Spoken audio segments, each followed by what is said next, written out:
हरे कृष्ण। आप सभी भक्तों को आज का जो सत्संग प्रोग्राम में स्वागत है। हरे कृष्ण। चिल्ड्रन लिसन, थोड़ा आराम से बैठो बच्चे लोग। आज हम लोग थोड़ा चर्चा करेंगे। अभी जिनका अभिषेकम हुआ है, जगन्नाथ बलभद्र सुभद्रा, उनका बारे में थोड़ा चर्चा करेंगे। एक्चुअली आज जो फेस्टिवल हम लोग यहाँ पे किए हैं, एक्चुअली वो फेस्टिवल बुधवार का दिन होना चाहिए था, लेकिन भगवान बहुत एडजस्टेड नेचर है, हमारा जैसा नहीं है। हम थोड़ा सेल्फिश नेचर है, कहीं पे भी एडजस्ट नहीं हो पाते। भगवान बोलते हैं नहीं आओ, मैं अकेले कर तो क्या फ़ायदा है।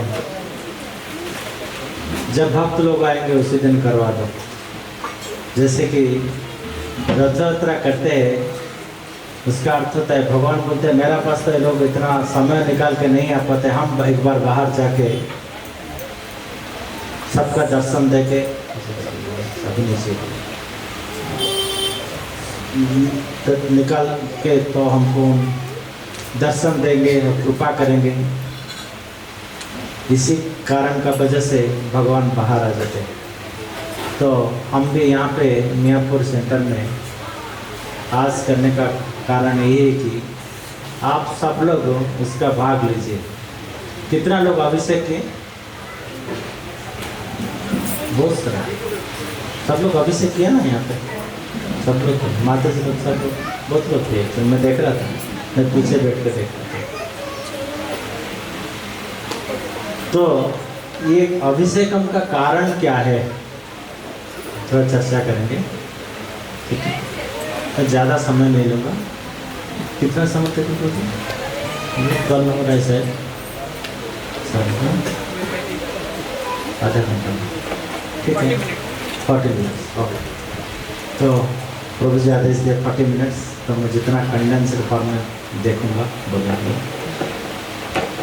तो उसी दिन को कहा जाता है कि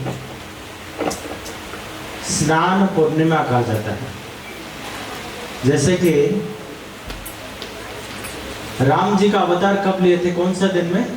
श्री राम नवमी। हाँ, तो उनके एक दिन पहले अष्टमी का दिन, श्री कृष्ण जन्माष्टमी, जिस दिन भगवान कृष्ण ने आविर्भाव लिए थे। और महाप्रभु का आविर्भाव पूर्णिमा का दिन होता, बलराम जी का अवतार भी पूर्णिमा का दिन होता। दूसरा महीने का पूर्णिमा है, बट पूर्णिमा का दिन होता।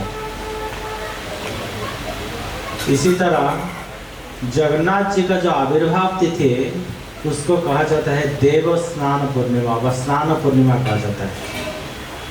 पूर्णिमा का दिन भगवान का अवतार लिए थे।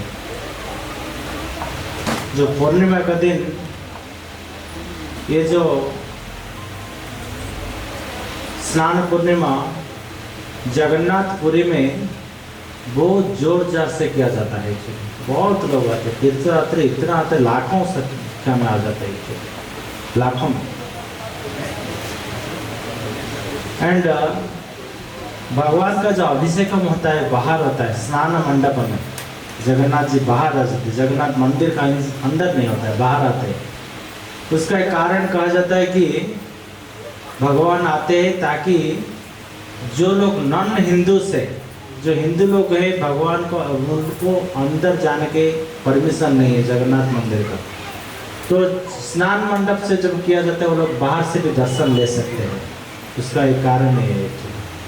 तो स्नान पूर्णिमा कहा जाता है उसी दिन को, स्नान पूर्णिमा। स्नान पूर्णिमा ज्येष्ठ मास, जो वैशाख ज्येष्ठ मास का, ज्येष्ठ महीना का जो पूर्णिमा का तिथि का दिन होता है। उसी दिन पूरा पांडा लोग, जो दूसरा लोग रहते हैं, उनका एक कुआं रहता है, सोना कुआं। कितना लोग जगन्नाथपुरी गए हैं मंदिर का अंदर? बहुत सारे लोग गए। ठीक है, तो अंदर जो है, एक्चुअली जगन्नाथपुरी से पहले मैं आपको थोड़ा सुनाता हूँ। एक्चुअली हमारा भारतवर्ष में 4 धाम है। एक तो है बद्रीनाथ जो है उत्तर दिशा में रहते हैं, हमारा दक्षिण में रहते हैं रामेश्वरम जी, पश्चिम रहते हैं द्वारका, और पूर्व दिशा में रहते हैं जगन्नाथ जी। ऐसा कहा जाता है कि जो भगवान है वो ध्यान करते हैं बद्रीनाथ में, ध्यान करते हैं बद्रीनाथ में, और राजा बन के दुनिया को चलाते हैं द्वारका से। और उनका जो लंच और डिनर का अरेंजमेंट होता है जगन्नाथपुरी में, डाइनिंग हॉल है उनका एक तरह, और सोने के लिए जाते हैं रामेश्वरम, ऐसा कहा जाता है। तो भगवान जो इतना महान है तो उनका आविर्भाव होता है जो जगन्नाथपुरी में, उसी दिन बहुत लाखों संख्या में लोग आ जाते हैं। पांडा लोग बहुत बिजी रहते हैं। उसका कारण एक तो है आविर्भाव तिथि का कारण से कहा जाता है, और उड़ीसा जो लोग लोकल लोग हैं उनका और कुछ चलता रहता है। तो शास्त्र का कुछ नहीं है, फिर भी मैं बोलता हूँ, आप बोलेंगे शास्त्र दिखाओ, नहीं दिखा सकते कुछ बड़े चीज में। वो लोग तो कहते हैं कि वैशाख ज्येष्ठ जो महीना, जो अप्रैल महीना का बहुत गर्मी होता है, तो भगवान बोलते हैं कि नहीं मुझे स्नान करवाओ, तो उनको स्नान करवाते हैं, अच्छा स्नान करवाते हैं। 108 कलश में लेके आते हैं, पांडा लोग लेके आते हैं उसको। एक कुआं रहता है, वो एक वेल जो रहता है उसी दिन ही यूज होता है, दूसरा दिन में यूज नहीं होता है। उसको क्या करते हैं, 108 कलश में पानी लेके आते हैं। वो जो कलश रहता है गोल्डन और ताम्र का मिक्स वाला रहता है, कपर वाला मिक्स रहता है। 108 पानी लेके आते हैं, उनको अच्छा स्नान करवाते हैं। तो कार्य शुरू होता है सब 12 बजे 1 बजे का बाद शुरू होता है, क्यों तो इतना सारे लंबा प्रोसीजर रहता है उसका। ये करते करते अपना शाम हो जाता है ऑलमोस्ट 5 बजे, तभी तक कोई भी जाके दर्शन कर सकता है। बाहर से भी दर्शन होता है, अंदर से भी जाके दर्शन कर सकते हैं। जैसे कि श्री कृष्ण जन्माष्टमी मान लीजिए, नहीं तो श्री राम नवमी बोल दीजिए, भगवान का अवतार व उसी दिन आविर्भाव का वजह से हर जगह में उसको सेलिब्रेशन करते हैं। आजकल तो भगवान का सेलिब्रेशन से ज़्यादा लोग खुद का, बेटा का, बेटी का, वो हमारा सेलिब्रेशन, बर्थडे सेलिब्रेशन ज़्यादा होता है। लेकिन भगवान का सेलिब्रेशन ज़्यादा तरीके से होना चाहिए, ज़्यादा प्लानिंग रहना चाहिए। बेटा का सेलिब्रेशन के लिए 6 महीना पहले प्लानिंग होता है कि कब करेंगे, कैसा करेंगे। बट भगवान का सेलिब्रेशन के लिए अभी आएंगे जगन्नाथ जी, अभी क्या है उनका तो किसी को याद भी नहीं है क्या है, चलो चलो जाके प्रसाद लेके आएंगे, कुछ तो पानी डाल देंगे, ऐसा है सोच रहता है। तो भगवान को उनको ऐसा करना चाहिए कि भगवान को जो जगत का नाथ है, क्या बोलते हैं जगन्नाथ का मतलब क्या होता है, जगत का नाथ है। नाथ का मतलब स्वामी है, पूरा दुनिया का स्वामी है। मान लीजिए हमारा अस्तित्व कुछ भी नहीं है दुनिया में, इतना बड़ा दुनिया में भारतवर्ष एक छोटा जगह है, उसमें हैदराबाद एक छोटा जगह है, हैदराबाद में मियाँपुर एक छोटा जगह है। मियाँपुर में हमारा 1500 फीट की 1200 फीट स्क्वायर फीट का जो घर को हम सोचते हैं महान बोल के सोचते हैं, एंड उसमें हमारा कितना रहता है, वो 4 फीट में भी हमारा एक बेडरूम, वो बेडरूम में हम बड़े राजा बोल के सोचते हैं। ये तो दुनिया का मालिक है, कितना कैसा होना चाहिए सोच लीजिए। तो ये जो जगन्नाथ जी रहते हैं कहाँ पर रहते हैं, नीलाद्रि में रहते हैं। नीलाद्रि का जैसे कि वेंकटाद्रि रहते हैं ना, वेंकटाद्रि में कौन रहते हैं, बालाजी रहते हैं। वेंकटाद्रि, आद्रि मतलब पर्वत होता है, ये होता है नीलाद्रि। नीलाद्रि कहा जाता है व नीलाचल भी कहा जाता है उनको। नीलाद्रि का अर्थ मतलब जो पर्वत है नील कलर का पर्वत है, ब्लू कलर का माउंटेन है एक्चुअली नीलाद्रि। और जो इसलिए नील आचल भी बोलते हैं। नील आचल मतलब जो मूवमेंट नहीं कर सकते हैं, अचल, चल मतलब जो चल सकता है, अचल मतलब जो चल नहीं सकता है, नीलाचल। जो ब्लू कलर का पर्वत में रहता है और चल रहा है, इसे पर्वत मतलब उसको अचल भी बोलते हैं, नीलाचल बोलते हैं। उसी जगह में भगवान का आविर्भाव हुआ था एक्चुअली। ये तो कई जगह बहुत सारे है, तथ्य है, मैं 2-3 तथ्य बताऊंगा आपको। दो चीज मैं बताने वाला हूँ आप लोगों को, ध्यान रख लीजिए। अभी मैं थोड़ा स्नान यात्रा का बारे में समय को देख के थोड़ा बताया 5 मिनट में, और दो चीज बताने वाला हूँ। भगवान क्यों आए हैं दुनिया में और कैसे आए हैं, दो चीज जानना चाहिए। क्यों आए, कैसे आए, why he came to this world and how he came to this world. Two things I am going to speak. उसका पहले मैं बताऊंगा क्यों आए। इसका कारण है, एक उड़ीसा में भक्त रहते हैं, वो बताते हैं, उस तथ्य का प्रमाण है। इसका जो मैं चर्चा करने वाला हूँ, मैं कुछ मनगढ़ा कहानी बोलने वाला नहीं हूँ, ये पुराण का तथ्य है। कौन सा पुराण का? स्कंद पुराण में। स्कंद पुराण में उत्कल व नीलाद्रि का टॉपिक रहता है, वो टॉपिक का पर मैं बताऊँ, वहां से थोड़ा बहुत चर्चा कर रहा हूँ। एक बार का बात है कि जब आप लोगों को पता है भगवान जो है श्री कृष्ण है, उनका गांव कहाँ पर है? वृंदावन है। बट आगे सिटी में, कौन सा सिटी में आगे? द्वारका सिटी में आगे। सिटी में रहते हैं लेकिन मन रहता है गांव में रहता है। क्यों? तो उनका माता जी पिताजी गांव में रहते थे, और उनका जो प्रेमिक का रहता है, राधा रानी गोपियाँ सब लोग रहते, उनको रहते थे, गांव में रहते थे। है तो सिटी में कुछ जॉब के लिए आ गए। क्या है? जॉब के लिए, दुनिया को कुछ करना है। जैसे कि हम कभी कभी जॉब, कभी कभी नहीं, सब लोग जॉब करने के लिए बाहर चले जाते हैं, तो भगवान भी जॉब के लिए। भगवान का जॉब क्या है? दुनिया को आए कि यदा यदा ही धर्मस्य ग्लानिर्भवति भारत। जब धर्म का नष्ट हो जाता है, भगवान आते हैं, उनका वही जॉब है। भगवान दूसरा कुछ करने का जरूरी नहीं है। फिर भी भगवान भगवद गीता में कहते हैं, मैं सब करता हूँ so that I can set a right example to this to the entire world. If I don't do, what will happen? I will create Varna Shankara. 3rd chapter में भगवान बोलते हैं। तो एक सेट एग्जाम्पल सेट करने के लिए कहते हैं, हम जैसा करेंगे दूसरा लोग जैसे ही करेंगे। तो भगवान कहते हैं, मैं जैसा करूँगा दूसरे लोगों को एग्जाम्पल का हिसाब से दिखाना है। तो इसलिए भगवान द्वारका आ गए, नहीं तो लोग बोलेंगे अरे कुछ भी नहीं कर रहा था, उधर ही बैठे थे। तो आगे इसलिए द्वारका आ गए। लेकिन मन जो है उनका कभी भी रहता था वृंदावन में रहता था। मन रहता था उनका माँ और माँ का पास रहता था, और उनका पिताजी का पास रहता था, गोपियाँ का पास रहता था। हम लोग ऐसा नहीं सोचना चाहिए कि कृष्ण जी का भी मन गोपियों का पास रहता है, तो हम ऐसा नहीं सोचना कि हमारा जैसा मन प्रेम और प्रेमिका का, हमारा जो सोच है, हमारा सोच क्या है? कोई प्रेम का अर्थ मतलब कोई शारीरिक संबंध रहना है। भगवान शारीरिक संबंध में क्षुधा नहीं रहते हैं। अगर भगवान भी शारीरिक संबंध में क्षुधा रहेंगे व भूखा रहेंगे, तो भगवान कहा नहीं जा सकता है। भगवान को इस सब का कुछ जरूरी नहीं है, शारीरिक संबंध कुछ जरूरी नहीं है। तो भगवान कभी भी सोच रहे थे वृंदावन का बारे में। तो एक दिन का बात है कि रानियां जितना थे, कितना रानियां थे उनका? 16,108। कितना रानी थे? आजकल एक पत्नी को मेंटेन करने में मुश्किल हो जाता है, सबको पता है, इसलिए दुखी भी हो जा रहे हैं और ऊपर से हंस रहे सब लोग आपको से। तो 16,108। ऐसा नहीं कि आज एक दिन, कल एक दिन, परसों एक दिन रानियों के पास जाते थे भगवान, नहीं। हर कोई रानियों के पास, हर कोई रानियों का एक राजमहल रहता था। वो भगवान 16,108 फॉर्म से थे एक्चुअली।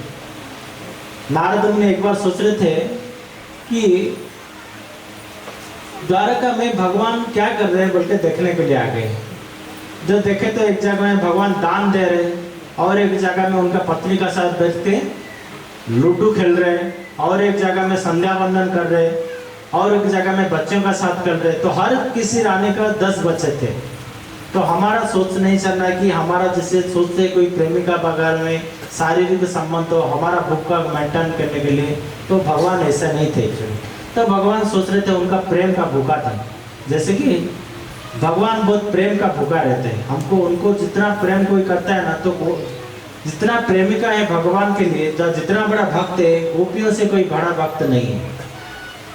तो भगवान सोच रहे थे तो रानिया का एक कंप्लेन था, हम भगवान को तो इतना सारे चीज करते हैं, फिर भी मन तो रहता है उधर ही मन वृंदावन में, ऐसा क्यों है? और रानिया जितना सारे 16,108 रानिया जो थे, सब लोग सोच रहे हैं ऐसा क्यों हो सकता है। तो बोले ठीक है, थोड़ा ढूंढ के निकालेंगे। किसको पूछेंगे? जो लोग वृंदावन में जो थे उनको जाके पूछे। कौन थे? उसी समय में द्वारका से आके रुके थे कि रोहिणी माता आके रुके थे। तो रोहिणी माता का पास गए, कंप्लेन भी था और पूछ रहे थे क्या कारण हो सकता है, हम और कैसा सेवा कर सकते कि कृष्ण को, कन्हैया को जो सुख देने के लिए, ताकि उनको भूल के हमको याद रखेंगे। तो रोहिणी माता बोल रहे ये तो संभव नहीं है। रोहिणी माता कहते ये तो संभव नहीं। बोले लक्ष्मी जी बहुत तपस्या की, हजारों साल तपस्या की, बोले मुझे थोड़ा वृंदावन लीला में थोड़ा तो एंट्री दिला दो, हम भी जाएंगे। भगवान बोले उसको छोड़ के और कुछ बोल दो, इससे तो चांस नहीं, नॉट पॉसिबल एट ऑल। आप उसको छोड़ के आप दूसरा कुछ बोल दीजिए। तो लक्ष्मी जी बोले फर्स्ट ऑप्शन तो चलेगा, सेकंड ऑप्शन में और कुछ मिल जाएगा क्या बोल के पूछे। बोले और एक ऑप्शन है, आपका छाती में मैं नेकलेस बन के रह जाऊंगा। इसलिए भगवान का छाती में बालाजी का जब लक्ष्मी जी रहते हैं, आप देखेंगे तो इसका कारण ये है कि लक्ष्मी जी को वृंदावन लीला में एंट्री नहीं था एक्चुअली, क्योंकि लक्ष्मी के जी का जो भाव था ऐश्वर्य का भाव था, परंतु और द्वारका वासियों की वही भाव था, और जो गोपिया का भाव था उनको और कुछ भी भाव नहीं था कि कन्हैया को जरूरी था, और कुछ भी नहीं था उनको। इसलिए उनको मन रहता है कि नहीं हमारा कन्हैया ही हमारा लिए इम्पोर्टेंट है। एक बार का बात है, विष्णु आगे बोले क्या चाहिए, बोलो नहीं नहीं आपको नहीं चाहिए, हमको आप साइड हो जाए, हमको कन्हैया ही चाहिए, हमको हमारा कन्हैया ही हमारे लिए इम्पोर्टेंट है। तो ये रोहिणी माता जो बोलते हैं, तो रोहिणी माता कहते हैं मैं कहूँगा आप लोगों को वृंदावन का लीला का बारे में थोड़ा बताऊंगा, बट एक कंडीशन है, मैं जब बताऊंगा वृंदावन लीला का बारे में, कन्हैया और उसका जो भाई है बलराम उसको अलाउ नहीं करना है, नहीं तो मेरा बात सुनते ही तुरंत चल पड़ेंगे उधर। ऐसा है जैसे कि कोई किसको माँ के बारे में याद करे, थोड़ा और याद दिलाए तो चले जाता ना, तो इसलिए बोले नहीं एंट्री नहीं। तो ठीक है, बोले एक कंडीशन बनाए, बड़ा हॉल बनाए, कॉन्फ्रेंस हॉल, पूरा 16,808 जो रानियाँ थे एक जगह में बैठ के, ऊपर एक आसन बनाए, वहाँ पे बैठा दे, रोहिणी माता को बैठा दिए, रोहिणी माता को बैठा दे। फिर रोहिणी माता को प्रश्न उत्तर चले, फिर आने के लिए बंद तो करना है किसको, गेट में। सो डोर कीपर बना दे सुभद्रा महारानी को, सुभद्रा को बना दे डोर कीपर। सुभद्रा जो सिस्टर थे उनका बहन थे, बोला आप थोड़ा किसी को अलाउ नहीं करना है। तो सुभद्रा बोला मुझे तो अलाउ नहीं करते, बट मुझसे सुनने का भी मन है। तो ये लोग तो अंदर बैठ के दरवाजा बंद करते, फिर भी वो क्या करते, देखे देखे देखे फिर कान उनका जो है उनका ऊपर चल रहा है, रोहिणी माता क्या बोल रहे हैं। तो रोहिणी माता का जब सुनते हैं, रोहिणी माता जो सुभद्रा माता सुनते हैं, वो पूरा उनका जो हाथ और ये सब वो धीरे धीरे धीरे धीरे संकुचित हो जाता है, वो महाप्रकाश लीला में आ जाते हैं। तो इसी समय कृष्ण और बलराम भी भाग भाग के आ रहे, क्या चल रहा है इधर, इतना बड़ा कॉन्फ्रेंस चल रहा है, हमको तो पता ही नहीं, कुछ तो चल रहा है। तो देखे तो जब उधर आके पहुंचते हैं, देखो तो सुभद्रा का हालत ऐसा है, तो क्या चल रहा है, घटना क्या है, सुभद्रा का हालत ऐसा है। तो ये लोग भी कान लेके सुन रहे हैं।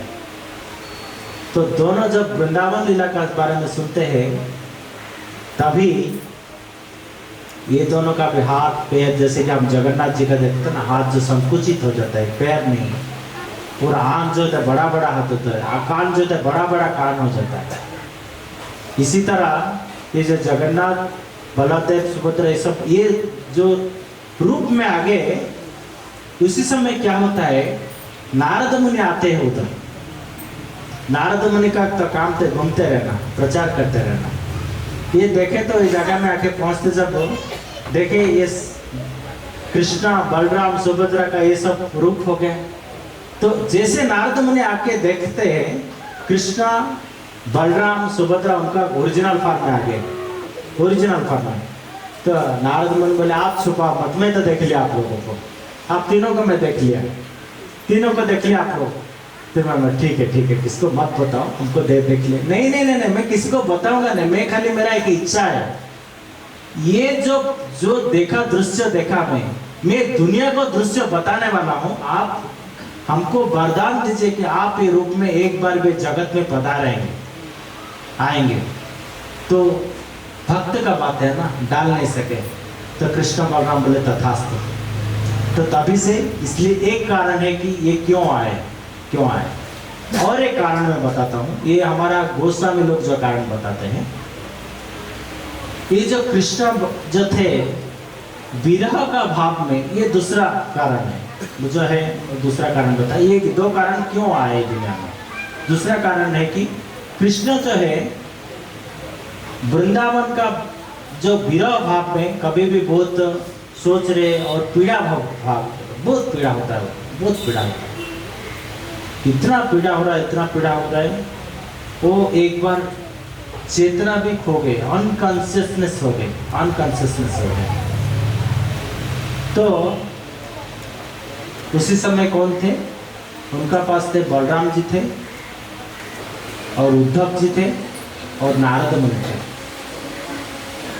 नारद मुनि को ऐसा पता था कि वृंदावन का, उनको अगर कुछ वृंदावन का बारे में कुछ बोला जाएगा तो सब होता, तो शायद उनका चेतना आ जाएगा। क्यों? तो वृंदावन का भाव में, गिरा भाव में, और बहुत दुखी हो, पीड़ा में थे। तो उसी समय बलराम जी और उद्धव जी जो है उनका चाचा का बेटा होता है, और देखने में सेम कलर रहते हैं एकदम। वृंदावन, उद्धव और कृष्ण को कुछ डिफरेंस नहीं। कृष्ण कहते हैं भागवतम में, कहते हैं कि मेरा इतना प्रिय नहीं जिसे उद्धव जितना इतना प्रिय है। तो उद्धव भी है, बलराम जी भी है, और नारद मुनि, ये लोग बोलते हैं कि नारद मुनि आप एक काम करिएगा, आपका थोड़ा वीणा बजाइए ताकि कृष्णा का सेंस आ जाएगा और कॉन्शियसनेस आ जाएगा। तो नारद मुनि कहते हैं मैं वीणा बजा सकता हूँ, लेकिन उसका बाद जो होगा मेरा रेस्पॉन्सिबिलिटी नहीं है। तो क्या है ना, जैसे कृष्ण का चेतना आ जाएगा तभी तुरंत कृष्ण से चल पड़ेंगे वृंदावन। तो उनके लिए एक रथ का तैयारी किया जाए। ठीक है, एक रथ का तैयारी किया गया है। फिर और ये बजाना नहीं है, थोड़ा सोच के रहते हैं। फिर उस समय में बोलते हैं, उद्धव जी को बोलते हैं, बोले आपको तो परम मित्र है, आप तो वृंदावन लीला के बारे में कुछ सुना है ना, नहीं तो आप क्या करिए, वृंदावन जाइए, उनका न्यूज़ बता दीजिए वृंदावन में। तो उद्धव जी बोलते हैं मैं एक बार गया था, ये उद्धव संदेश भागवतम में आता है 10वें स्कंद में। उद्धव जी को भगवान ने भेजाए थे कि आप थोड़ा जाके मेरा मैसेज देके आओ, मेरा माता पिता और जितना सारे गोपियों को मेरा मैसेज देके आओ। तो उद्धव गए, 3 महीना रुके वहां पे, फिर फेल हो गया आगे। क्या बोले, मैं नहीं कर सकता हूँ, मैं ठीक है, मैं थोड़ा उद्धव जी को, उनका लॉजिक ये था कि जब वृंदावन में गए, उद्धव जी बोलते पहले नंदा महाराज के पास समय, शाम का समय में जाके पहुंचते हैं। कहते हैं आप इतना क्यों रो रहे हैं, आप इतना क्यों रो रहे हैं, आपका बेटा जो है भगवान है। तो नंदा महाराज कहते हैं अगर किसी का बेटा अगर नालायक है फिर भी घर से चले गए तो इतना रोते हैं, आप तो बोलते भगवान है, फिर मैं कैसे नहीं रहूंगा, आपका लॉजिक बताओ। तो उद्धव बोलते सही है। फिर कहते हैं कि जितना तथ्य का जो सार है, ये तथ्य का सार क्या है, नयनन गलत गदगद धारया बदरन, नयनन गलत अस्त्र धारया बदरन गदगद। तो उसका तो कारण ही यही है पूरा शास्त्र का। वो पहले क्या कि 1 घंटा का क्लास दे ज्ञान योगों का ऊपर, मैं आत्मा नहीं, वो आत्मा नहीं, इतना सारा समझाए। बोला बुद्धू है क्या थोड़ा, जितना सारे सार का तो मर्म है, भगवान को रोना है, जानना है। आप अभी बोलते अगर मेरा बेटा नहीं है, आप बोलते फिर भगवान है तो हमको रोना है, मेरा बेटा है तो भी रोना है।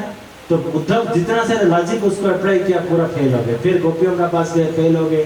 फिर 3 महीना रोके, उसको क्यों भिजाए उसका अलग से कारण है, मैं उसमें नहीं आऊँगा, समय बहुत कम है। तो उद्धव वापस आ जाते हैं। बोल अभी जब बलराम जी और नारद मुनि कहते हैं आप जाओ, उद्धव जी बोलते हैं एक बार मैं मिशन फेल हो गया, मैं और सेकंड टाइम मैं ट्राई नहीं करूंगा, अटेम्प्ट नहीं करूंगा, मेरे से नहीं होगा वो काम। फिर बलराम जी को कहते हैं आप थोड़ा जाओ ना, नहीं तो आप तो भाई है, उनको तो बाप को समझते। बलराम बोले मैं तो जाके झूठा एश्योरेंस देके आया, फॉल्स एश्योरेंस देके आया आपका माता पिता को, मैं कन्या को लेकर आऊंगा, थोड़ा वेट करो। थोड़ा क्या, मैं आके कन्या को बोलता हूँ वृंदावन चलो, कन्या बोलते जाऊंगा। कब जाएंगे वो नहीं बोलते, जाऊंगा जाऊंगा, कब जाएंगे कभी वो नहीं बोलते, समय नहीं देता है। फिर अभी मैं जाऊंगा तो मुझे मार पड़ेगा, तो इसलिए मैं नहीं जाना चाहता हूँ। तो इसी समय सुभद्रा महारानी आते हैं। सुभद्रा महारानी ठीक है आप तीनों तो अटेम्प्ट कर लिया ना, मैं थोड़ा जाऊंगा पहले। तब जब वो सुभद्रा महारानी अटेम्प्ट करते हैं तो सुभद्रा जब जाने के लिए तैयार हो जाते हैं, उसी समय कौन अपना बलदेव जी बोलते हैं अरे सुभद्रा को बहन को कैसे अकेला भिजा दूंगा, मैं पहला हूँ। तो पहले बलदेव जी आते हैं, फिर सुभद्रा महारानी आते हैं। फिर कृष्ण का ये बात जब समझ गए दोनों आते हैं तो कृष्णा में पीछे पीछे चलता है। तब पहले एक रथ में जाते हैं बलदेव जी, फिर बाद में एक रथ में जाते हैं सुभद्रा, फिर बाद में वो जाके पहुंचते कहाँ पर, वृंदावन में पहुंचते हैं। वृंदावन में जब पहुंच के देखते हैं, वृंदावन में जितना सारे गोपियां पूरा चेतना नहीं है किसी को भी। राधा रानी आत्मा तुरंत मरने का अवस्था में है, उनका भी कोई चेतना नहीं है। कहाँ पर है, निधुवन में है, एक्चुअली निधुवन में। तो जब वो पहले बलदेव जाके देखते हैं, किसी का साहस नहीं हो रहा है पास में जाने के लिए। फिर कृष्णा जैसे उतरते हैं, देखते कि राधा रानी ऐसे है, तो एकदम तुरंत वो भी चेतना हारा जाते हैं। उसका बड़ा लंबा है, मैं आपको शॉर्टकट में बता दे रहा हूँ। तो उसी समय ललिता विशाखा जो उनका जो बहुत क्लोज फ्रेंड है राधा रानी का, ललिता और विशाखा, ललिता के कान में बोलते राधा रानी का, क्या कहते हैं, देखो कन्या आ गया है, kanya is waiting for you to see you. तुरंत आँख खोलते हैं, तभी कृष्णा चेतना नहीं है। तब विशाखा, जब राधा रानी उठते हैं, विशाखा को कहते हैं तुम जाके बोलो कन्या को। तो ये कन्या को कान में बोलते हैं राधे राधे राधे।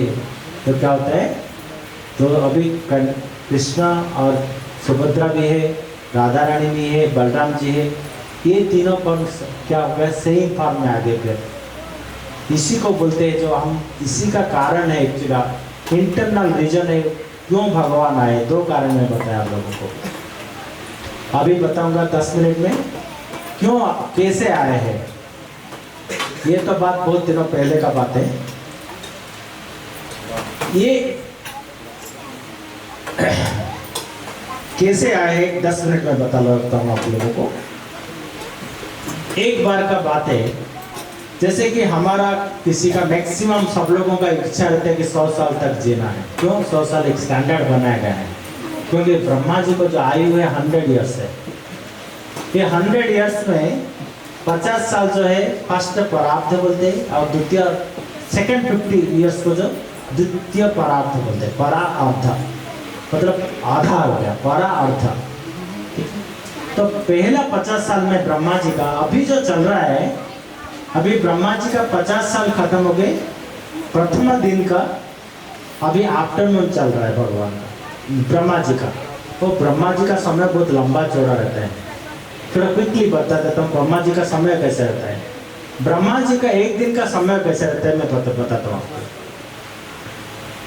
हमारा जो कलियुग चल रहा है अभी, उसका समय है 4,32,000 ईयर्स। उसका जो डबल होता है द्विपरा मतलब द्वापर मतलब 2 टाइम्स होता है 8,64,000। उसका 3 टाइम्स जो होता है उसको त्रेता बोलते हैं, द्वि त्रेता। सत्ययुग जो होता है 4 टाइम्स होता है, मतलब कलियुग का 2 टाइम 8,64,000 जो होते थे किसका, द्वापर युग का समय होता है। त्रेता युग का 3 टाइम मतलब 13 लाख कुछ आएगा, 12,96,000। ये तीनों को मिला, चारों को मिलाएंगे जब वो, उसको एक दिव्य युग कहा जाता है। ये दिव्य युग को जब 1000 में मल्टीप्लाई करेंगे तो ब्रह्मा जी का एक दिन होता है। इसी तरह ब्रह्मा जी का 30 डेज होता है, इसी तरह ब्रह्मा जी का 30 डेज में एक महीना होता है, फिर मल्टीप्लाई 12 में करते हैं 1 साल होता है, इसी तरह और 100 में मल्टीप्लाई करते तो ब्रह्मा जी का इतना लंबा समय होता है। तो ब्रह्मा जी का जो अभी का जो समय है बहुत लंबा समय है, एक्चुअली हम इमेजिन नहीं कर पाएंगे। तो ब्रह्मा जी का जब फर्स्ट 50 ईयर्स में इस दुनिया में भगवान जो है, जो जगन्नाथ जी तो थे, अवतार लेते नील माधव का रूप में, उसी नीलाद्रि पर्वत में नीलाचल में नील माधव के रूप में पूजा होते थे। नील माधव के रूप में पूजा होते थे। उनका दूसरा 50 साल में उनका जगन्नाथ जी का रूप में आए, जगन्नाथ जी का रूप में। तो प्रथम परार्थ जो होता है, प्रथम परार्थ में नील माधव जो थे, उनका बारे में एक राजा थे, उनका नाम था इंद्रदुम्न। वो राजा कहाँ से थे, अवंती से थे। अवंती होता है आजकल मध्य प्रदेश में, अवंती का एक जगह है। वो राजा कभी भी स्वप्न देखते थे, मैं कभी भगवान को डायरेक्ट कैसे देख पाऊंगा, कैसे डायरेक्ट देख पाऊंगा बोल के कभी भी इच्छा करते थे, पूजा करते थे, सोच रहे थे, सभी भक्तों को पूछ रहे थे। तो एक बार का बात है कि उनका जो असेंबली में आके भगवान पहुंच गए, सॉरी एक भक्त आके पहुंचे और पूछे, बातचीत का समय में बोलते कि नहीं, अगर आपको भगवान को स्वयं देखना है तो रहते हैं नीलाद्रि पर्वत में, नीलाचल धाम में, नीलाद्रि पर्वत में रहते हैं, उनको जाके दर्शन कर सकते हैं आप। तो राजा जैसे बोलते हैं नीलाद्रि पर्वत कहाँ पर है, नीलाचल कहाँ पर है, तो उनका एक मिनिस्टर रहता है, उनका नाम था, सब लोग अंदर आ जाइए ना, अंदर आ जाइए, अंदर है, बैठने का जगह है। तो नीलाचल पर्वत में नीलाचल जो है, नीलाचल नीलाद्रि में उसी का जगह में है बोल के जब संदेश होता है, राजा उत्सुक होते हैं कहाँ पर है। उनका एक मिनिस्टर को भेजाते, उनका नाम है विद्यापति। बोलते जाके थोड़ा ढूंढ के आओ, वो भगवान वहाँ पे है कि नहीं है, क्या है, थोड़ा जाके तो पता करके आओ। तो वो तो विद्यापति थे मिनिस्टर, बहुत नॉलेज से बोलते हैं, बहुत ज्ञान था उनको। वो घूमते घूमते आके पहुँचे यहाँ पर, ढूंढ के आके पहुँचे नीलाचल नीलाद्रि पर्वत में। वो बहुत जंगल था एक्चुअली उसमें। वो कितना साल का, वो पुरी से लेके आज भुवनेश्वर एकाम्र नगरी जो है वहाँ पे तरफ 60-70 किलोमीटर का जंगल था। तो उसी जंगल में जब जाते हैं, एक सबर कैस्ट, सिडिल कैस्ट को लोग मिलते हैं, उनको नाम सबर कैस्ट बोलते हैं, सावर बोलते हैं, जो लोग जंगल में रहते हैं। उनको बताते हैं कि भगवान कहाँ पर रहते हैं, क्या है, कुछ आइडिया है। तो ऐसा वो जो सावर है उनका नाम है विश्ववसु, वो कहते नहीं है, वो बोलते फिर रात हो जाता है, फिर उनका घर में रुकते हैं विद्यापति। फिर विश्ववसु, उनको जानने का बहुत इच्छा है विद्यापति को, तो विश्ववसु सुनाने का इच्छा नहीं, क्योंकि एक मन में उनका था, और उनका जो सबर जाति में एक था कि एक दिन आएगा, एक राजा आएंगे, आपका नील माधव जी को लेकर चले जाएंगे, इसलिए वो डर के बोलते थे नहीं बोलते थे। फिर उनका घर में रुके, किसका घर में, विश्वपति का घर में। उनका घर में बहुत थोड़े दिन रुकने का बाद उनका मन तो था दर्शन करके ही जाना, आए इतना दूर, ऐसा नहीं कि चले जाएंगे। तो उनका घर में एक कन्या थी, बेटी थी, उनका नाम था ललिता। ये जो विद्यापति थे उनको प्रेम हो जाता है ललिता का साथ एक्चुअली। फिर ललिता का साथ विवाह होता है। थोड़े दिन का बाद ललिता को पूछते हैं, मैं तो आया था किस कारण के लिए, बट शादीशुदा कर लिया, यहाँ पे तो हो गया, बट जो भी है मुझे कुछ जानना चाहिए आपसे। क्या जानना चाहिए ना, आपका जो घर में रोज आता है खाना, जो आता है लंच आता है, डिनर आता है, वो तो तुम्हारा घर का खाना नहीं है, वो जो है बाहर से कहीं आता है, कौन सा रेस्टोरेंट से लेते आके आता है, कौन सा ऑर्डर देते हैं, जोमेटो का ऑर्डर देते हैं कि स्विगी का ऑर्डर देते हैं, कहाँ से आते हैं, जंगल का अंदर इतना सुगंध है, इतना सुगंध रहता था वो प्रसाद का, इतना स्मेल रहता था, वो जो प्रसादी नेक्टर है अमृत का जैसे लग रहा था। बोले कहाँ से आता है, वो एक्चुअली जानबूझ के नहीं पूछे कहाँ से, वो डायरेक्ट भगवान का नाम पूछे, तो वो पूछे नहीं मेरा पिताजी जो है रोज जाते हैं एक मंदिर में और एक भगवान रहते वहाँ पे नील माधव जी बोलते हैं। तो विद्यापति का मन तो और उठा हो रहा है, क्या सर तब बताओ बताओ मुझे और बताओ ना। उसी जगह में जो नील माधव है रोज 33 करोड़ देवता जो है आके वहाँ पे प्रसाद बना के भोग लगा के जाते हैं, वो खाने का बाद जो बच जाता है मेरा पिताजी लेके आते हैं। तो ये तो कहा मैं जो इच्छा लेके आया था वही तो है इच्छा, और विश्ववसी तो बताने का चक्कर में नहीं है, एवॉइड करने का चक्कर में। तो कैसा भी करके वो ललिता को थोड़ा अच्छा समझा दी, मुझे थोड़ा हेल्प करो उस जगह में जाने के लिए। तो ललिता उनका पिताजी को पूछते हैं, बोले पिताजी थोड़ा मेरा पति जो है इच्छा करते हैं एक बार भगवान का दर्शन करने के लिए, थोड़ा दर्शन दिलवा दो ना।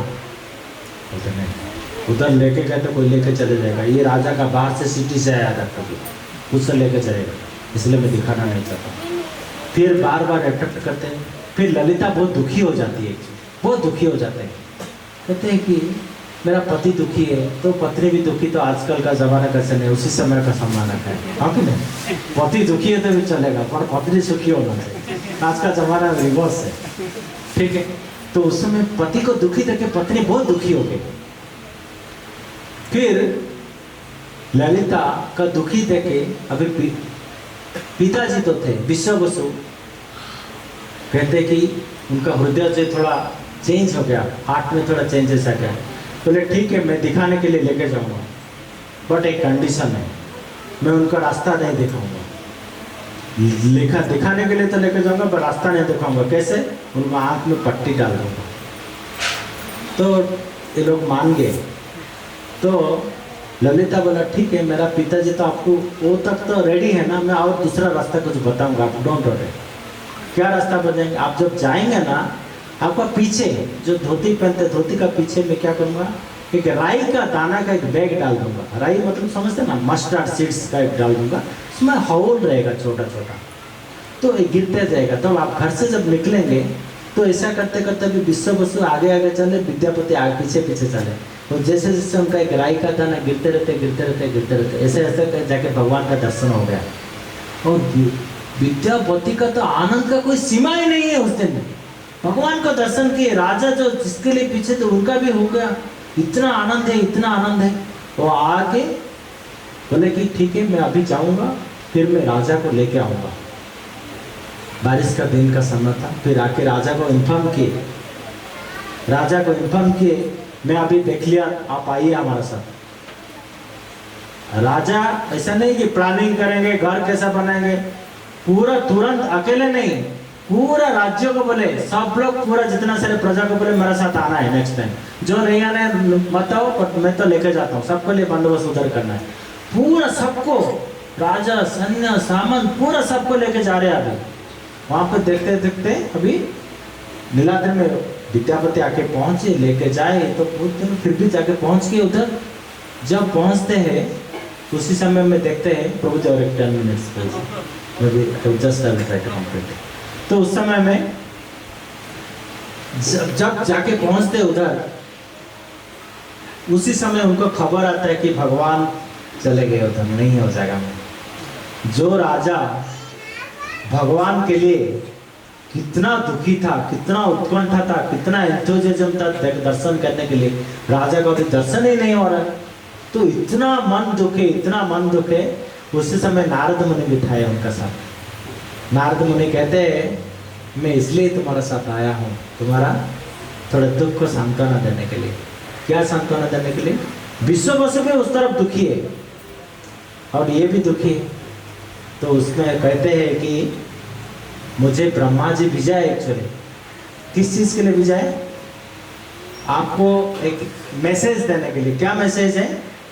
मैं अभी ये धारा पृष्ठ में नील माधव का जैसा दर्शन नहीं दूंगा। कैसे दर्शन देंगे? जगन्नाथ भाव।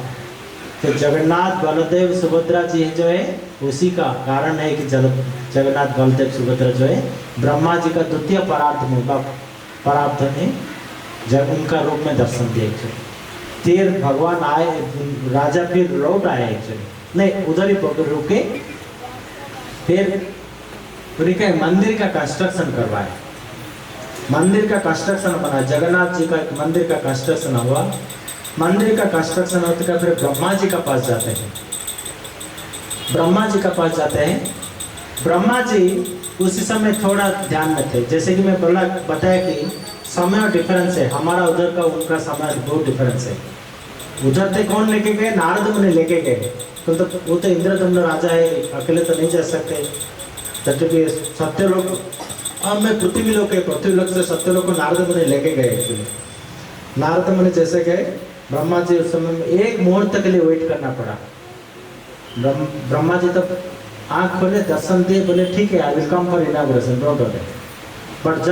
बट एक बात बताएं, तुम जाके सब अरेंजमेंट करो, क्योंकि ये जो इंद्रदम्न राजा बना तो पूरा अरेंज करके आया ना, अरेंज किया था, क्योंकि इतना समय जो बीत गया, कई युग बीत गया उस समय में। उस समय में जो मंदिर था, मंदिर भी पूरा मिट्टी में पूरा बंद हो गया, कई रास्ता किसी को पता भी नहीं चलता। फिर आके ढूंढ के निकाले जगन्नाथ जी को। फिर ब्रह्मा जी आते हैं, प्रतिष्ठा करते हैं, प्रतिष्ठा करते हैं। मैं शॉर्टकट पर बोल रहा हूँ, पूरा स्किप कर रहा हूँ। तो ब्रह्मा जी आके प्रतिष्ठा करते हैं और जगन्नाथ जी अभी आविर्भाव हो जाते हैं। फिर जगन्नाथ जी कैसे आएंगे? जैसे कि प्रतिष्ठा फिर नरसिंह देव का मंदिर है, वहाँ पे कोई अगर जाएंगे तो देखेंगे, उधर गुंडीचा मंदिर का पास होता है वो मंदिर है। पहले नरसिंह देव जी आते हैं, फिर ये आते हैं। फिर उनका जो है उनको दर्शन होता है, विग्रह कैसे आएगा? मंदिर तो बन गया, विग्रह कैसे आएंगे? विग्रह में उनको सपना में आता है कि जो बड़ा बड़ा जो लकड़ी रहता है, जो ऊट, नीम का जो ट्री रहता है, 3 ऊट आएगा समुद्र का किनारे में, उसमें शंख चक्र गदा का रहता है, उसमें से लाके आपको बनाना पड़ता है।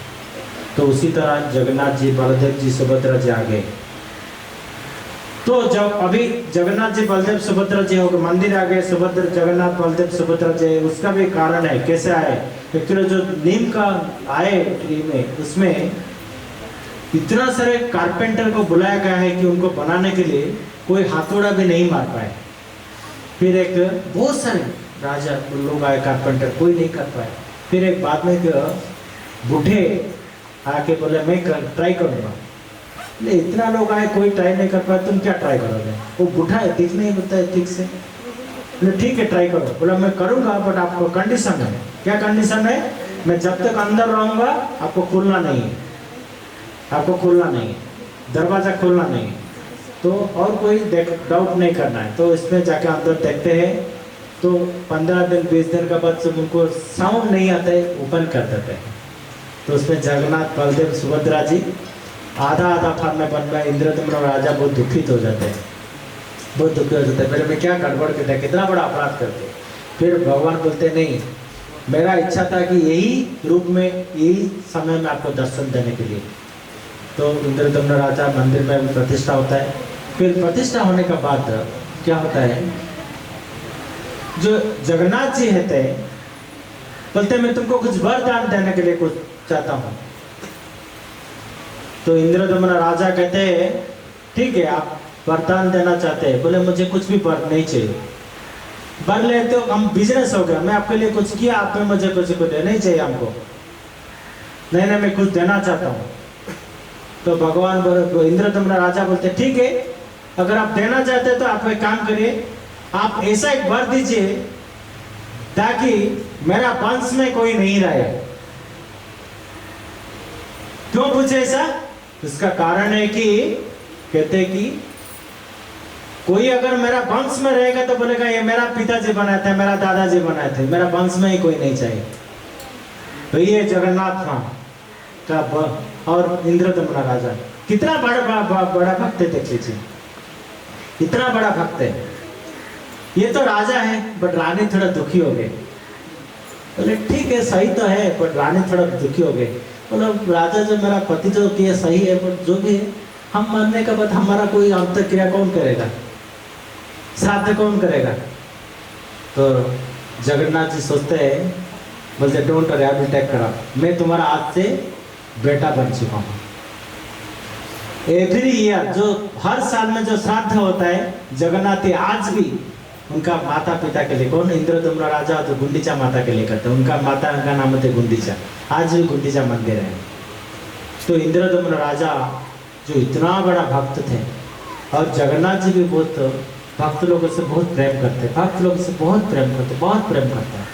ऐसा कहा जाता है कि अगर किसी को पूजा नहीं कर सकते तो जगन्नाथ जी को कर सकते हैं। जगन्नाथ जी बहुत दयालु भाव में रहते हैं, जगन्नाथ हर चीज में दयालु है, कोई भी कंडीशन नहीं रखते, चलो चलता है, ठीक है, भक्त कर दिया। अभी राम जी आए तो क्या बोलता है, rule is rule, rule for all, हाँ कि नहीं? पर Jagannath ji, rule is rule but rule is not for my devotees, rule मेरा डिवोटीज के लिए नहीं, कुछ भी चलेगा। तो इतना कंसेशन दे देते हैं एक्चुअली भगवान। तो यही है इंद्रदम्न राजा और यही है जगन्नाथ जी। तो हम कहने का अर्थ था, अभी तो स्नान पूर्णिमा हो गया हमारा, अभी आगे आएगा जगन्नाथ रथ यात्रा। तो जगन्नाथ जी को थोड़ा करके भी आप बहुत फायदा ले सकते हैं एक्चुअली। हाँ, ऐसा नहीं कि हम नहीं पूछेंगे तो भगवान नहीं देंगे, भगवान बहुत कुछ देते हैं। तो अभी तो जगन्नाथ जी 28 को सैटरडे का दिन आ रहे हैं, यहाँ पे मियाँपुर में आ रहे हैं।